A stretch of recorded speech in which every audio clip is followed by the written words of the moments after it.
आज के मेहमान इस कार्यक्रम में आज हमारी मेहमान हैं जानी मानी कलाकार मीता वशिष्ठ। इनसे बातचीत की है रेणु चतुर्वेदी ने। आज सुनिए इस बातचीत का पहला भाग। दोस्तों, आज हमारे साथ स्टूडियो में हैं अभिनेत्री। इनके बारे में अगर आपको बताएं तो थोड़ा सा आपको चलना पड़ेगा 1991-90 के दौर में। जी हाँ, स्पेस सिटी सिग्मा आपने देखा था। उसके बाद हमने भारत एक खोज में देखा इन्हें। फिर 55 खंबे, लाल दीवारें, स्वाभिमान, ऐसी तमाम धारावाहिकों में देखा। उसके बाद कहानी घर घर की, जोधा अकबर जैसे धारावाहिक थे, उसमें भी हमने देखा इनके अभिनय को।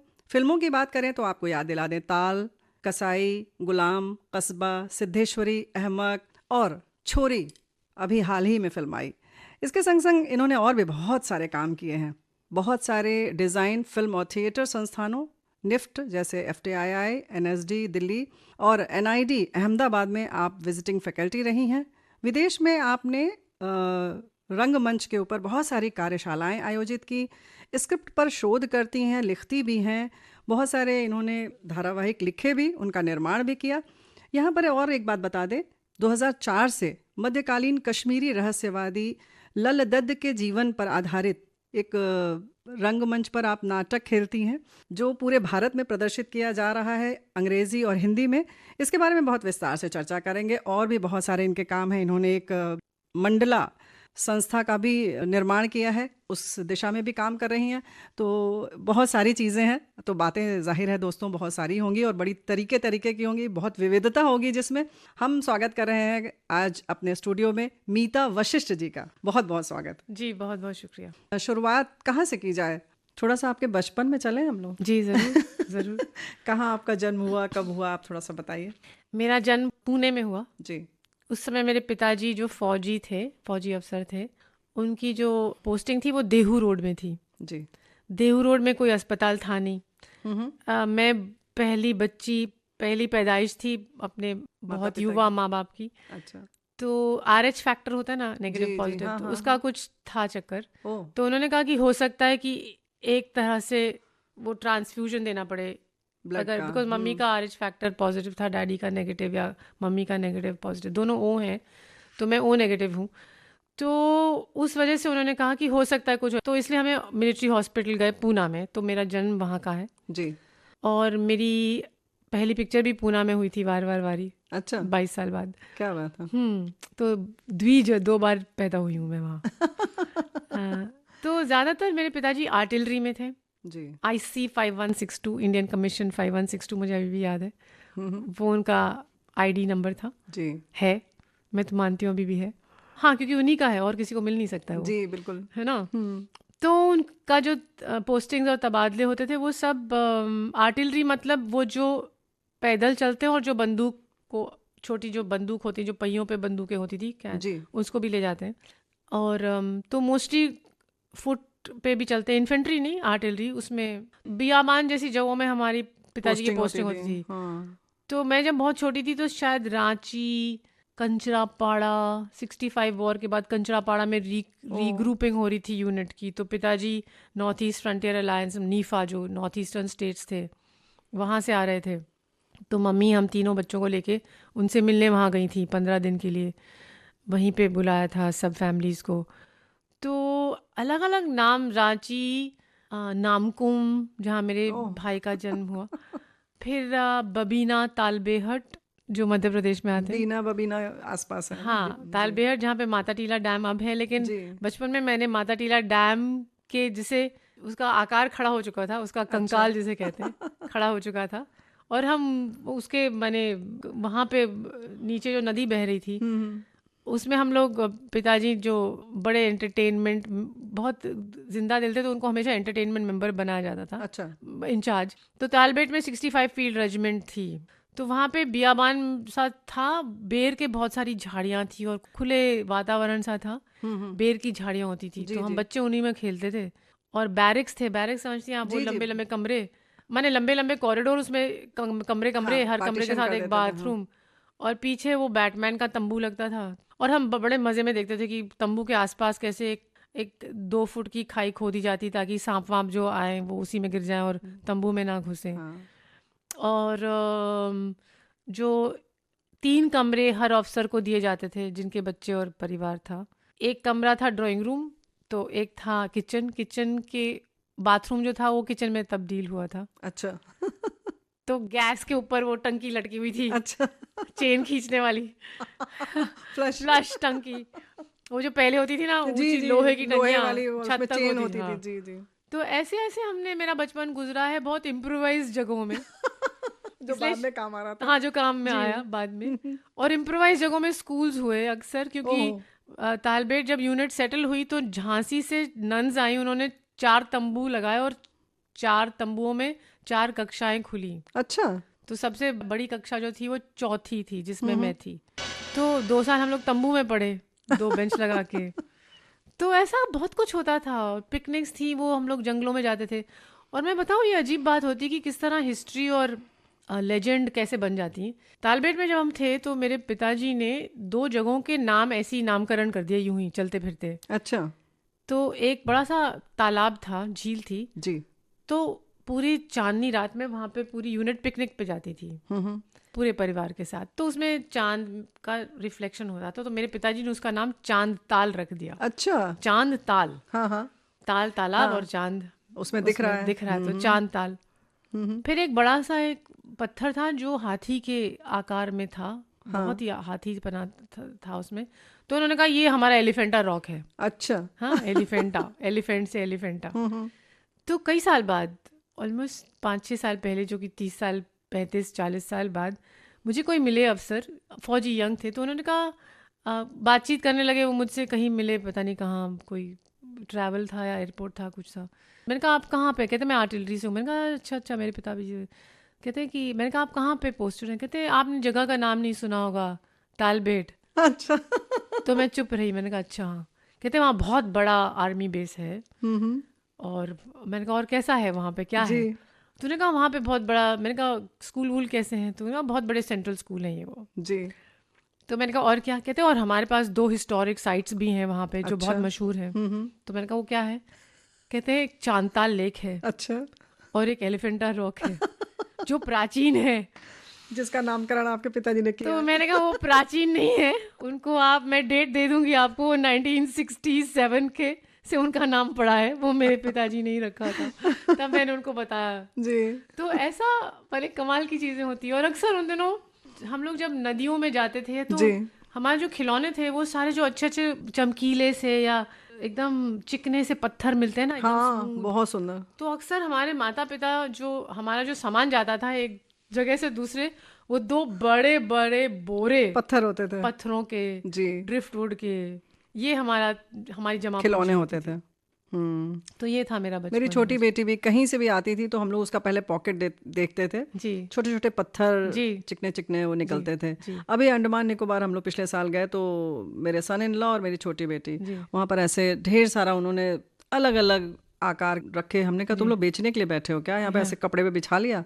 फिर कहने लगे मॉम एयरपोर्ट पे ऐसा तो नहीं कि मना करेंगे कि यहाँ का पत्थर नहीं ले जा सकते, हाँ हाँ तो थोड़ा सा आप रख लीजिए, थोड़ा हम रख लेते हैं, सब में कर लेंगे, बांट देंगे। हाँ और फिर वो डर भी रहा था कहीं एयरपोर्ट पे रोक लिया तो। अरे हमने कहा दे दूंगी उसको। हाँ नहीं तो ये इसमें फिर ना आप पहले ये वाला दीजिएगा, ये थोड़े खराब वाले अच्छे वाले अंदर नहीं, मैं रखिएगा। समझ सकती हूँ। तो वो आए बाकायदा। और सबसे पहले एयरपोर्ट से जब हम लोग चेकआउट कर चुके तो मेरी बेटी ने सबसे पहले मैसेज दिया, सब निकल गए पत्थर, आ गए। देखिए देखिए कितना कितने it's so different बहुमूल्य feel। होते हैं ये। बहुमूल्य होते हैं। जी। तो मेरा बचपन, एक तो आपने जो शब्द यूज किया वो बहुत अच्छा, बहुमूल्य था। इतना ट्रैवल, इतना जी। देखना, इतना। और मेरे पिताजी को बहुत शौक था कि जिस जगह जाए उसकी भाषा, उसकी छोटी छोटी रीत रिवाज, वहाँ का खाना, पोशाक, फोक फॉर्म्स, ये सब में उनको बहुत रुचि थी। रम जाते थे उसमें। रम जाते थे और उसका पता भी लगाते थे। और अच्छा। इसलिए हम लोग वैसे बड़े पले हुए, हर चीज से एक आत्मीयता, भिन्नता में एकता जिसे कहते हैं ना, क्या बात है। तो वो नेचुरल है। ये जो बाद में जो ये लोग आपको शब्द देते हैं, ये फ्रेजेस देते हैं, ये मेरे लिए बड़े बेमानी से लगता है, क्योंकि हम वो जी चुके हैं वो सब चीजें। जी सही बात है। नो? आपका जो धारावाहिक चलता था बहुत सारे लोगों ने बचपन में देखा होगा। तो स्पेस सिटी जो था एक फिक्शन था, जी, है ना? पहला साइंस फिक्शन जी। इंडियन टेलीविजन पे। जी हाँ। जी तो वहाँ से आपकी शुरुआत हुई। हाँ, वहाँ से एक्चुअली शुरुआत एक साथ हो गई कई जी। सारी, क्योंकि स्पेस सिटी सिग्मा चल रहा था, साथ में सिद्धेश्वरी की शूटिंग चल रही थी बनारस में, जी साथ में अचानक यश चोपड़ा जी भी बीच में आ गए और उन्हें चांदनी में मुझे खींच लाए। जी तो अक्सर ये होता था पहले राष्ट्रीय नाट्य विद्यालय से जब मैं पास आउट हुई जी 87 में, तो सबसे पहली फिल्म थी कुमार शाहनी की, छोटी एक डिप्लोमा फिल्म थी, माने उन्होंने एक एडिटिंग स्टूडेंट के लिए डायरेक्ट की थी, वार वार वारी। जी। उसको मनी कौल जी ने देखा, सिद्धेश्वरी में मुझे कास्ट किया। मनी कौल जी बहुत बड़े फिल्म बहुत ही मेकर जी। जी, और हाँ, जितने कुमार शाहनी जी और उनका नाम एक साथ लिया जाता जी था, जैसे कि सत्यजीत रे और ऋतिक घटक का नाम एक साथ लिया जाता है, बिल्कुल। उस तरह से। तो ऐसा एक दौर था जहाँ पे कुछ समय मैं बनारस में हूँ, फिर बम्बई गई, फिर दिल्ली आई स्पेस सिटी की शूटिंग के लिए, जी फिर बम्बई, फिर बनारस। तो पहला साल एनएसडी के बाद ऐसे ही कुछ चलता रहा। तो एनएसडी के बाद तुरंत आपको काम मिल गया? तुरंत मिला। मुझे लगता है मैं बहुत ही खुशकिस्मत थी और कुछ अलग ही था वो दौर। एक तो नाटक जितने थिएटर रेperटरीज थी वो सब बंद पड़ गई थी, क्योंकि अचानक धारावाहिक आ गया था हमारे जी टेलीविज़न की दुनिया में। बिल्कुल। बुनियाद और हम लोग वो सब आ चुके थे जब हम जी लोग सेकेंड ईयर एनएसडी में थे। तो जब तक मैं पास आउट हुई एनएसडी से, तो वो जो एक सपना था कि हम तो रेperटरी के बहुत बड़े एक्टर बनेंगे, वो सब गायब हो गया, क्योंकि सब रेperटरीज बंद हो गई थी जी और जितने महारथी एक्टर थे वो सब स्क्रीन टेलीविज़न पर आ गया। खींच के ले गया था उन्हें। तो हमारे पास वही था, पर मुझे बहुत बढ़िया तरीके से उस समय के जो सबसे बेहतरीन डायरेक्टर थे फिल्मों में, टेलीविज़न में, उन सब के साथ मुझे लिटरली लीड रोल्स मिले। सो आई हैड अ जी मेरी शुरुआत बहुत ही एक लेवल पे बहुत अच्छी थी, आसान थी। लेकिन मैं आपको एक अजीब सी बात बताऊं, मुझे मालूम था कि ऐसा होगा, क्योंकि मुझे लगा जिस किस्म की तैयारी करके मैं आई हूँ जी 4 साल की, वो भी एमए अंग्रेजी के बाद 4 हम्म साल नाटक पढ़ना और उस पे इतना चिंतन मनन करना, तो मुझे लगा इसके बाद तो सब जो होगा वो बेहतरीन ही मिलेगा, और ऐसा ही हुआ। अच्छा, क्या बात है। तो आपके लिए जाहिर है कि आसान रहा, क्योंकि आपने बहुत अच्छे से थियोरी पढ़ ली थी। थियरी, प्रैक्टिस, एवरीथिंग, पूरा अच्छा डेडिकेशन जिसे कहते हैं। हम्म 4 साल की ट्रेनिंग लेके हम ऐसे मंच के आए कि किसी को भी सामने खड़ा कर दो, हाँ जितना महारथी एक्टर या एक्ट्रेस होगी उतना मुझे एक्साइटमेंट होती थी, अच्छा और डायरेक्टर भी कितना ही महारथी हो। जी तो मुझे लगता था कि हाँ ठीक है, आप होंगे महारथी, लेकिन मैं भी महारथी हूँ अपने, अपने क्षेत्र में। हाँ, अपने क्षेत्र में। और वो भी आपके ऐसा कॉन्फिडेंस 25 साल की उम्र में होना, बहुत बड़ी बात है, वो ज़रूरी भी है। लेकिन होना बड़ा मुश्किल है। तो होगा तभी जब आपको पता है कि आपने अपने आप को पूरी तरह से ये तैयार करना है। किया है। तो कैसे करते हैं ये तैयारी? जैसे स्पोर्ट्स पीपल करते हैं ना, कि 4 साल वो लगा देंगे ट्रेनिंग में, जी एक ही तरह से 1000 बार उसी बॉल को पिच करेंगे ताकि समझ में आए कि किस तरह के बॉलर आप बनने वाले जी हैं, किस तरह के बैट्समैन आप हैं। हाँ तो उस तरह किस तरह के एक्टर आप बन सकते हैं। और एक्टिंग में तो आप एक चीज़ नहीं करेंगे, आप बहुत सारे रोल्स करेंगे। हाँ तो उसमें आंगिक, वाचिक, आहार्य, सात्विक, ये जो 4 स्तंभ है, नाट्य शास्त्र ने उस बहुत आसानी से इन्हें एक तरह से एक पहचान दी है जी एक्टिंग के अलग भागों की। इस पर हम चर्चा करेंगे, लेकिन उसके पहले आपकी पसंद का कोई गीत। रात अकेली है, बुझ गए दिए, आके मेरे पास, कानों में मेरे, जो भी चाहे कहिए। ये चाहता था। आई लाइक द अंतरा में, तुम आज मेरे लिए रुक जाओ, रुत भी है फुर्सत भी है, तुम्हें न हो न सही, मुझे तुमसे मोहब्बत है, तुम आज मेरे लिए रुक जाओ। तो ये अंतरा कर दीजिएगा आप। I love the way she sings it, Asha बहुत जी ना, शी इज टू गुड। आंगिक, वाचिक, आहार्य, सात्विक, ये जो 4 स्तंभ है, नाट्य शास्त्र ने उस बहुत आसानी से इन्हें एक तरह से एक पहचान दी है। ये चारों अंग की बात एक बार आप थोड़ा सा विस्तार से बता दें। आंगिक सिंपल है, अंग से है। जी आंगिक का मतलब जो कुछ भी शरीर से आप कर सकते हैं, सर से हाथ- पांव तक। जी पूरा। उसमें आंगिक को भी थोड़े हिस्सों में बांटा गया है। मुख अभिनय एक होता है, मुखाभिनय, मतलब आपका जो सर, ये माथे से ठुड्डी तक जितना है, जी उसमें कितने कितने प्रकार के एक्सप्रेशन हो सकते हैं। किस तरह से आप बना सकते हैं? हाँ, होठ, आंख, नाक से। और सर की जिस तरह आप सर अपना रखें, आप अगर किसी को देखें सर ऊपर करके, जी नाक के नाक से आपकी नजर जाती है उनके चेहरे जी पे, अच्छा तो एक अलग फीलिंग होती है। अगर आप सर झुका के किसी को देखें तो वो अलग चीज़ होती है। तो ये सब पहचानना, जानना और उसको अपने शरीर में ऐसे उतारना कि वो एक इंस्टिंक्टिव सेकंड नेचर हो जाए। तो आंगिक हो गया, सब कुछ अंग से जुड़ा हुआ। वाचिक हुआ जो आप वाचिक जिससे आप वाणी से या बोलने वाणी से आप करें। और वाणी में साइलेंस भी आता है, जी वाणी में छींक तक आती है। जी। तो वो जो कुछ जिसका आभास कानों के जरिए हो, सांस का छोड़ना, एक वो जो सुनाई देता है, जिसे हम अंग्रेजी में साय कहते हैं या आह भरना जिसे कहते हैं, वो वाचिक में आएगा। और फिर आहार्य जो है वो आपके शरीर के बाहर जो चीज़ें हैं, जैसे आप कुर्सी पे बैठती हैं जी। तो मुझे कैसे पता है कि ये आपकी कुर्सी है। और अक्सर घरों में भी ये होता है ना कि ये उसकी कुर्सी है। डाइनिंग टेबल पे लोग जब बैठते हैं तो उनकी कुर्सियां बंधी हुई होती हैं, बिल्कुल। कोई और बैठ जाए तो उनको खराब लगता है जी। कि नहीं ये तो मेरी कुर्सी है, यू नो।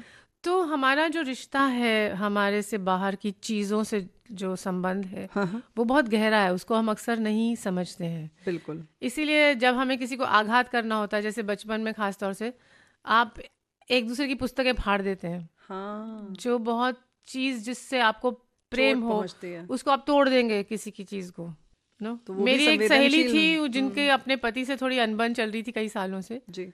तो उनको नहीं आभास हुआ, लेकिन क्योंकि मैं एक्ट्रेस हूँ मैं समझ गई। कहती है उनका अपना फार्म था, तो कहती जो पेड़ मुझे अच्छा लगता है ना, ये 4 दिन बाद उसे कटवा देते हैं, कहते हैं कि ये तो इसमें ये कीड़ा लग गया, ये हो गया वो हो गया। तो मैं उनको बताना नहीं चाह रही थी कि ये एक तरह से आप पे आघात किया जा रहा है। तो माने चीज़ों का, वस्तुओं का हमारे जीवन से बहुत गहरा, तो ये जिन्हें आगे हम निर्जीव समझते हैं। हाँ, निर्जीव कुछ नहीं होता है जी। निर्जीव इसलिए भी नहीं होता क्योंकि आपका कुछ उसमें भावनात्मक जुड़ाव है, आपने भावनाओं से जुड़ी हुई है। तो आहार्य उसे कहते हैं। और सात्विक जो होता है वो एक टोटल एक्सपीरियंस होता है जो इन तीनों चीज़ों के बहुत तरीके के मिश्रण से बन के आता है। तो ये जो अंग है इन सब पे अलग अलग तरीकों से काम किया जाता है। आंगिक में आपको योगा करना पड़ेगा, dance, martial arts, improvisations, modern dance, ये सब होता है। वाचिक में आप संगीत सीखेंगे, रिदम सीखेंगे, ज़ुबान को ढीला कैसे करते हैं, तो उसके लिए आप शायद कथक की बीट्स को सीख लें। ये सब प्रोज, पोइट्री, ये सब आता है उसमें, तो इसका आपको जानकारी होनी चाहिए और इसका अभ्यास होना चाहिए आप। क्या बात है। ऐसा नहीं कि दिमाग में जान लिया। हाँ, जो मैंने पहला गाना सीखा था NSD ज्वाइन करने के लिए, मुझे अचानक लगा मुझे कुछ तो सीखना चाहिए, तो मैंने यमन कल्याण सीखा था। और हमारी थी चंडीगढ़ में एक टीचर मिसेस साठे, वो सब बच्चों को, सभी बच्चों की टीचर थी वो क्लासिकल के लिए। तो उन्होंने यमन सिखाया था, फिर एक छोटा सा भजन सिखाया था। नंद किशोरा नवनीत चोरा वृंदावन संचारा साईं, वृंदावन संचारा। हे शेष शयना हे गरुड़ गमना, हे शेष शयना हे गरुड़ गमना, अरविंद नैना गोपालना साईं, अरविंद नैना गोपालना साईं। नंद किशोरा नवनीत चोरा वृंदावन संचारा साईं। ये मैंने अपने एग्जाम में गाया था, इंटरव्यू में। और एक और उन्होंने सिखाया था जो थोड़ा अलग था। गुरु बिन कैसे गुण गावे, गुरु न माने तो गुण नहीं आवे, गुणियन में बेगुण कावे, नीरे गामा गा रे सा। ऐसा चलता था। लेकिन आपको अभ्यास होना चाहिए, अभ्यास बहुत ज़रूरी है, रियाज होना चाहिए। रियाज ज़रूरी है, और वो रियाज कभी रुकता नहीं है। मैं इतने सालों बाद भी आज भी नवरस साधना की क्लासेस करती हूँ ऑनलाइन कभी कभी, जो जितने हमारे महारथी गुरु हैं जो इस देश में है। हाँ जी। तो ये जो है इन सब पे बहुत मेहनत करनी होती है, मेहनत का काम है उस मेहनत का मजा अलग है। वो अलग ही है, चेहरे से दिख रहा है जी, वो जो सुकून है और एक आत्मविश्वास है, वो सब आता है आप में। फिर आप आपको ना गॉडफादर की ज़रूरत होती है, ना किसी पे आप निर्भर होते हैं, ना आप इनसिक्योरिटी के वो होते हैं कि मुझे कोई मिलना चाहिए जो मेरा करियर बना दे इंडस्ट्री बिल्कुल में। सही बात है। वो सब की ज़रूरत आपको पड़ती नहीं है। बहुत महत्वपूर्ण बात तो हो रही है। यहाँ पर अगर हम सिद्धेश्वरी की बात करें जी तो वैसे आप गाती भी हैं, जी। तो आप क्या सुनाएंगे इस वक्त? अब सिद्धेश्वरी की बात चले तो उससे जुड़ा कुछ सुनाएंगी या कुछ और सुनाएंगी नहीं, आप? उनसे जुड़ा ही एक थोड़ा सा उनकी नकल मुझे करनी थी, क्योंकि क्या बात है? मणि जी ने कहा था कि आप अगर हो सके तो कुछ ठुमरी याद कर लीजिए लिप सिंक के लिए। अच्छा। तो मैंने इतना उस पे रिहर्सल की, बल्कि कल मैं परसों किसी से मिली थी तो उन्होंने कहा ये पूरा होटल नीचे माने पूरा होटल गूंजता था, अच्छा। क्योंकि मैं वो कैसेट प्लेयर पे सिद्धेश्वरी जी की ठुमरी लगा के उसको फुल वॉल्यूम पे करके उसके ऊपर गाती थी, उससे अच्छा। और हाँ, उससे लाउड हो गया। लाउड, क्योंकि उन दिनों माइक वाइक नहीं होते थे, तो जितने जी। ठुमरी सिंगर्स थे वो अपने पूरा शरीर उसमें था, ताकत लगा देते ताकत थे। लगती थी, जी। सांस कहीं अंदर से आती थी। तो उनकी एक ठुमरी है जो रिकॉर्डेड है एज अ रिहर्सल, तो वो मैं थोड़ा सा 2 लाइनें दोहरा दूं, और सॉरी, अगर हो सके तो आप सिद्धेश्वरी जी का एक कुछ बजा जरूर दीजिएगा। लगाएंगे। तो ये जो है, ये हमसे नजरिया काहे फेरी रे बालम जी। क्या बात। हमसे नजरिया काहे फेरी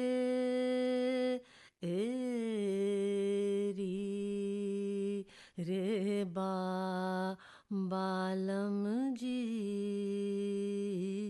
हमसे नजरिया काहे फेरी रे बालम जी, बालम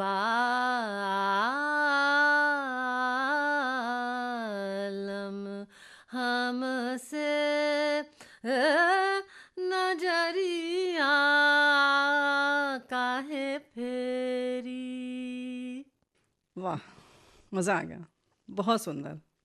तो दोस्तों देखिए, जो मीता जी के भी करियर की शुरुआत थी और जो जम के उन्होंने काम किया, जैसा कि उन्होंने बताया इस गीत से पहले कि बनारस, दिल्ली और मुंबई में एक साथ शूट कर रही थी, और बहुत सारा जो इनका आत्मविश्वास है वो सिर्फ इसलिए है कि इन्होंने बहुत जम के कड़ी मेहनत की। हम सब सफलता देखते हैं, लेकिन उसके पीछे की जो कहानी है वो अभी और भी बाकी है। तो मीता जी, उसके बाद ये सिलसिला जब शुरू हुआ तो आज तक चल रहा है बखूबी। तो मीता जी, ये बताइए कि फिर आपने भारत एक खोज में भी कुछ धारावाहिक की कड़ियों में थी आप, जी, तो उस समय क्या अनुभव था आपका? वो समय ऐसा था जैसे जादुई सा था कि आप जी। नेशनल स्कूल ऑफ ड्रामा से निकले, जिसमें आपने 3 साल कड़ी मेहनत की और सीधा आप फिल्म की दुनिया में उतर आए और एक से एक बढ़कर डायरेक्टर्स के साथ काम किया। तो ऑफकोर्स श्याम बेनेगल जी का बहुत बड़ा नाम था, जी। बल्कि कई लोगों ने मुझे कहा था कि आप मणि कौल के साथ पहली फिल्म मत कीजिए। अच्छा। नहीं, मणि कौल जी के बारे में मुझे बिल्कुल जानकारी थी नहीं, जो कि एक अच्छा। अच्छी बात थी, क्योंकि उस वजह से मैं सिद्धेश्वरी में एक कुछ नयापन ला पाई, क्योंकि मैंने उनकी कोई फिल्म देखी नहीं थी। और मणि जी ने खुद कहा कि मैं 25 साल से ऐसी फिल्म बनाना चाह रहा था, लेकिन मुझे लगता है कि तुम जैसी एक्ट्रेस मिली, इसीलिए मैं इस तरह की फिल्म फाइनली बना पाया हूँ, जो कि बहुत बड़ी बात थी, क्योंकि वो अक्सर एक्टर्स की तारीफ आसानी से करते ही नहीं है, नहीं करते हैं। क्योंकि उनकी उम्मीद बहुत और उससे ज़्यादा रहती होगी। उनका एक मानना ये है कि ट्रेंड एक्टर्स सिनेमा के लिए बहुत ख़राब होते हैं, कि जी। वो बहुत ज़्यादा एक्टिंग कर जाते हैं, जी। कि उनको एक स्वभाव में उतरना नहीं आता है, वो उसको दिखाते हैं, उसको महसूस नहीं करते, उसमें उतरते नहीं, उसका प्रदर्शन करते रहते जी, हैं। यानी खुद से वो बाहर नहीं निकल पाते हैं। हाँ, तो वो एक प्रदर्शन करते हैं, लेकिन माने कि ये है, ऐसा है, पर उसमें एक ठहराव नहीं ला पाते हैं, ऐसा मानते थे, जी। जो कि तो उनसे भी मैंने बहुत कुछ सीखा कि अच्छा किस तरह से इनको मैं गलत साबित करूं। तो एनीवे, तो श्याम बेनेगल जी को ज़्यादातर एक्टर चाहते थे श्याम बेनेगल जी की फिल्में पहले करें, जी। जबकि मेरा ऐसा नहीं था, क्योंकि श्याम बेनेगल जी नसीरुद्दीन शाह ओमपुरी, स्मिता पाटिल और शबाना जी के लिए मशहूर हो चुके जी, थे, बिल्कुल। कि इन्होंने 4 स्टार, बहुत बड़े स्टार दिए हैं सिनेमा को, जो कमर्शियल स्टार्स के टक्कर में अपनी एक पहचान अलग बना रहे हैं, पहचान एक। बना चुके हाँ। हैं। तो जब भारत एक खोज के लिए उन्होंने बुलाया मुझे, ऑफ कोर्स एक कॉन्फिडेंस था जो मैं कहती हूँ कि बड़ा अच्छा एक तरह का स्वाभिमान होता है आपके अंदर, खासतौर से जब आप युवा हों, जिस जिस जो पहचान जिसने पहचान लिया है कि मेरे अंदर एक हुनर है और उस हुनर का मुझे तरीके से उसको रखना है, उसमें आप गर्व नहीं कर सकते हैं कि ये मेरा है। जी। वो एक देन है ऊपर वाले की, उसे आपको संभाल के रखना है सलीके से, कायदे से, और उसका सम्मान करना और है। सम्मान करना। बिल्कुल सही कहा आपने। क्या बात तो जब आपके पास वो हो तो फिर आप जितने महारथी लोग आए, आपको लगता है कि आप किसी अपने से मिल रहे हैं, अपने लेवल के। क्या बात है। तो हालांकि ग्रेट डायरेक्टर्स थे और मैं बहुत एक्साइटेड थी इनके साथ काम कर रही हूँ, लेकिन मैंने कभी अपने को उनसे कम नहीं माना जी कि आप ग्रेट डायरेक्टर हैं तो मैं भी एक्ट्रेस हूँ जिसमें कुछ है। जी। तो उसका मज़ा अलग होता है, एक पहचान सी होती है कि अरे आपके साथ काम करेंगे। तो भारत एक खोज में एक स्टोरी थी चाणक्य पे जो आधारित थी, जी। चाणक्य। तो उसमें 2 एपिसोड्स हैं मेरे, उसमें मुझे छाव डांस भी करना था। हाँ। तो उसकी ज़बरदस्त भूषण लकांदरी थे उन्होंने कोरियोग्राफी की। तो मुश्किल नृत्य अरे है। बहुत मुश्किल, पर हमारी ट्रेनिंग एनएसडी में हमको हर किस्म की मूवमेंट में दी थी। अच्छा। उसके बाद मेरी टांगें इतनी जम गई थी क्योंकि 12 घंटे हमने वो फिल्म आया और वो बहुत हार्ड मूवमेंट्स होती हैं। जी। तो जब उन दिनों हम लोग ट्रेन से जाते थे, लोकल ट्रेन से, अच्छा। क्योंकि भीड़ भड़का इतना नहीं था और अपने हाँ। जेब में उतने ही पैसे होते थे। तो वो सीढ़ियाँ चढ़नी पड़ती थी। तो ओहो। कई लोगों को लगा कि ये जो यंग एक्ट्रेस है मीता, उसकी टांगों में कुछ प्रॉब्लम आ गई है। जी। तो मैं नहीं, बस मेरे मसल एकदम स्टिफ हो गए। स्टिफ हो गए हैं इतना वो कर करके। सो it was very lovely time. और फिर ओमपुरी थे सेट पे, तो ऐसे सब एक्टर्स जिनको हम सराहते थे एज स्टूडेंट्स, देखते थे। हाँ, उनके साथ आप काम कर रहे हैं। और बीके मूर्ति साहब थे जो गुरुदत्त के कैमरामैन रह चुके हैं। वो अपने एकदम सफ़ेद पैंट और ट्राउज़र और शर्ट में वहाँ मौजूद। फिर हमें कोई बताता कि सारी गुरुदत्त की फिल्मों के ये हैं डीओपी। अच्छा। कैमरामैन बोलते थे उन दिनों, डीओपी तो आजकल का शब्द है। जी जी। इस पर हम चर्चा करेंगे, लेकिन उससे पहले एक गीत सुनेंगे। बहुत सारे गीत आपको याद आ रहे होंगे, लेकिन उसमें से एक निकालिए कोई। तुमने मुझे देखा हो कर मेहरबान, थम गई ज़मीं, झुक गया आसमां, जाने मन जाने जा, तुमने मुझे देखा। तो आपको पता था जो कैमरा के पीछे है वो सब महारथी लोग हैं। तो आपको ऐसा लगता था कि आप कितनी अच्छी जगह में और आप कितने फॉर्चुनेट हैं कि आप ऐसे लोगों से घिरे हुए हैं इस उम्र में। वो आपको शूट कर रहे हैं। वो आपको शूट कर रहे हैं। So it was a very magical time. सच बात है, जिसको कह सकते हैं ना कि वो पूरा उसका स्वर्ग था। वो स्वर्ग फिल्म था, दुनिया का वो स्वर्ग था। सब चुने हुए हीरे थे चुने वहाँ पर। हीरे थे। और एज अ यंग पर्सन आप उनसे इतना प्रभावित हो रहे हैं, एट द सेम टाइम उनके सामने आपके अंदर जो सबसे बेहतरीन है उसे आप निकाल के दे रहे हैं। तो और कहीं ना कहीं वो प्रशंसा भी कर रहे हैं। Of course. तो वो एक अजीब किस्म का अलग ही कुछ दौर था वो पूरा, बहुत सालों का। बल्कि वो उन दिनों मेरे पास इतना लगातार काम था कि श्याम जी से एक बार मैंने कहा, श्याम बेनेगल से, कि श्याम जी मेरे पास ना पिछले 3 साल में मुझे एक संडे ऑफ नहीं मिला है। तो उन्होंने मुझे एक बड़ी अजीब नज़र से देखा। उनकी गाड़ी में बैठी थी, वो मुझे कहीं आधे रास्ते छोड़ने वाले थे पैकअप के बाद, जहाँ मेरा घर आता। तो पेइंग गेस्ट, राधा घर तो क्या थे उन दिनों, पेइंग गेस्ट थे सब। तो उन्होंने मुझे बड़ी एक तिरछी नज़र से ऐसे देखा और हल्का सा मुस्कुराया, कहते तुम बहुत फॉर्चुनेट हो, अभी तुम्हें पता नहीं है कि होता क्या है बिना काम के एक्टर को घर बैठना। जो कि मुझे बाद में समझ में आया। अच्छा? और उन दोनों ये दौर भी था कि मुझे नेक्स्ट स्मिता पाटिल उनसे बहुत तुलना होती थी कि और कुछ एक रोल भी थे जो उनको जाने वाले थे जो मुझे आए, जैसे कस्बा, कुमार शानी की। स्मिता जी अगर होती तो वो करती उस रोल को। तो कहीं ये बुरा नहीं लगता था कि मेरी अपनी अलग पहचान है, मेरा अपना एक व्यक्तित्व है, तो क्यों उससे तुलना हो? नहीं, तुलना नहीं थी, वो एक जगह जो खाली हो गई थी, हाँ, उसे भरने की बात हो रही थी। उसकी तलाश थी और उनको लगा, और लोगों का था कि ये है जो उतनी सशक्त अभिनय चाहिए था, उतना सशक्त। जी। तो जाहिर है कि एक फक्र भी होता है कि अच्छा हम उस स्तर का कर रहे हैं। थोड़ा सा होता था। तो एक दिन मैंने एक इंटरव्यू में कहा, हाँ, I am Smita minus the S. क्योंकि अगर स्मिता से आप स निकाल दें तो मीता रह जाता है ना। क्या बात है। SMITA. So if you ji. remove the S, it's Mita, MITA. So I Yes. said, yes, I'm Smita minus the S. क्या बात है। फिर अगर हम बात करें कि फ़िल्में, जैसे आपने बताया कि वो सब तो फ़िल्में मिली, लेकिन फिर उतना ही आपने कॉमर्शियल फ़िल्मों में भी अपना दबदबा बनाया। कमर्शियल शुरुआत हुई ताल गुलाम से एक्चुअली, जी। जिसमें ऑफ कोर्स हमारी फिल्म ध्रुव काल जो गोविंद निलानी जी के लिए मैंने की थी, उसमें जी। लीड रोल था with Om Puri playing Om and I were in the lead role, and उसमें अमरीश पुरी थे, नसीरुद्दीन शाह, और उन दिनों अब आप देखेंगे तो आप पहचानेंगे कि मनोज वाजपेयी भी थे। जी। ये काफ़ी सारे यंग एक्टर्स वहाँ से शुरुआत हुई थी। तो ओम and I were playing the lead, the couple, it was a very exciting thing. तो वो फिल्म 9 हफ्ते फुल हाउस चली बम्बई में, क्या बात है। जबकि आई थिंक एक आध कोई फिल्में बनी थी उन दिनों। एक एक्ट्रेस जिनका नाम नहीं लूंगी, उनकी लॉन्च फिल्म थी, वो पिट गई, ओहो। हफ्ते भर में वो उतर आई। वो बहुत बड़ी स्टार कास्ट थी। जी। लेकिन ध्रुव काल 9 हफ्ते सिनेमाज में चली, फुल हाउसेस। और उसके बाद कमल हसन जी, जो साउथ तमिल के जो बहुत बड़े सुपरस्टार हैं, जी। ऑफकोर्स सब जानते हैं, उन्होंने वो फिल्म देखी और उनको इतनी पसंद आई कि उन्होंने उसके राइट्स लिए, और स्टोरी के राइट्स, जो गोविंद निलानी जी की स्टोरी थी खुद उनकी, तो गोविंद निलानी जी से राइट्स लिए बाकायदा, अच्छा। और उसको रीमेक किया तमिल में। जी। तो वो ऑलरेडी एक कमर्शियल हिट हो चुकी थी ध्रुव काल। जी। उसके बाद अगर हम एकदम वेरी टिपिकल कमर्शियल पे आए, जो कि बहुत उस समय काफ़ी दायरा था कमर्शियल और आर्ट के बीच में, तो फिर गुलाम से शुरुआत होती है। महेश भट्ट थे उस समय, जी। बाद में विक्रम भट्ट आए। जी। जी। तो गुलाम में भी मैं नहीं करना चाह रही लॉयर का रोल, क्योंकि मैंने कहा ये कमर्शियल फिल्म में मुझे करना ही नहीं है। अच्छा। हालांकि चांदनी हो चुकी थी तब तक, हाँ। पर चांदनी भी ऐसे बाय डिफॉल्ट सी कुछ हुई थी, क्योंकि यश जी ने गाड़ी भेज दी दिल्ली में मेरे घर पे, अच्छा।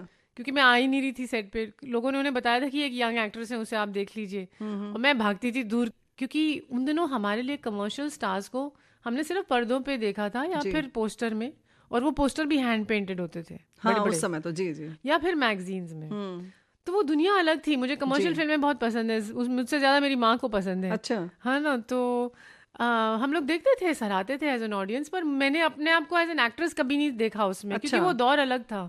अच्छा, वहाँ बिल्कुल आप करना नहीं चाहती थी। नहीं। ओहो। तो जब चांदनी हुई तो उन्होंने मुझे कास्ट कर दिया। उसकी एक लंबी कहानी है जो मैं अपनी किताब में लिख रही हूँ, पर मैं सोच रही थी मैं कैसे भागूं यहाँ से। अच्छा। पर हम लोग बहुत पोलाइट बच्चे थे ना उन दिनों।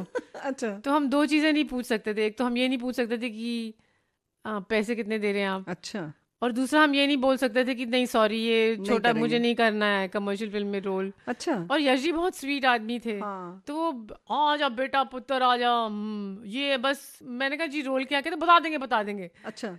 तो मैंने कहा चलो निपटा लो, किसी तरह निकलो। बट वो असल में एक बहुत अच्छा रहा मेरे लिए, बिकॉज उससे एक अलग सी पहचान बन जाती है आपको। जी।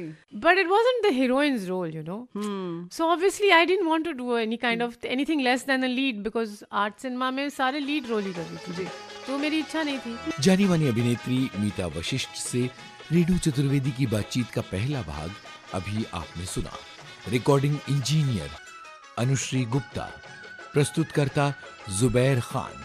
इस कार्यक्रम का दूसरा भाग आप सुनेंगे अगले हफ्ते। आज के मेहमान।